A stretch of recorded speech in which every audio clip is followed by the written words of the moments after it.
IFADEM, c'est l'initiative de la francophonie pour la formation continue des enseignants. La République démocratique du Congo a rejoint cette initiative en 2011 et le ministère de l'enseignement primaire et secondaire bénéficie de l'accompagnement de l'APFE pour former ses enseignants du primaire en ce qui concerne l'enseignement en français et l'enseignement du français. C'est un programme de formation à distance qui touche à la date d'aujourd'hui pas moins de 5000 enseignants dans la province, l'ex-province du Katanga, mais aujourd'hui c'est sur 4 provinces, la province du Olomami, la province du Tanganyika, la province du Haut-Katanga et la province du Lualaba.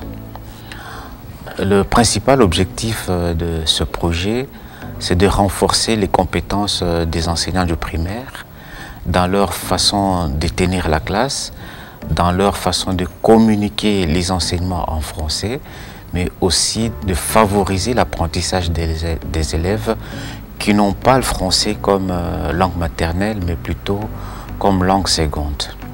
Et comme vous pouvez l'imaginer, la langue est une barrière, c'est une difficulté dans les apprentissages des élèves au Congo, étant donné que ce n'est pas la langue de la famille, ce n'est pas la langue qui est utilisée à la maison. Mais l'élève qui arrive à la maison, à l'école plutôt, doit apprendre en français, mais il doit aussi apprendre le français.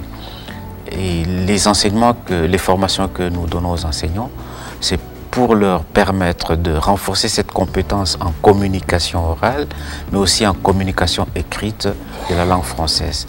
C'est des formations qui se tiennent sur l'année scolaire, en dehors des heures des classes. Les enseignants se regroupent dans ce que nous appelons les réseaux d'écoles de proximité. C'est un regroupement pendant quelques heures, en dehors des heures de service, où les enseignants partagent sur le contenu des formations.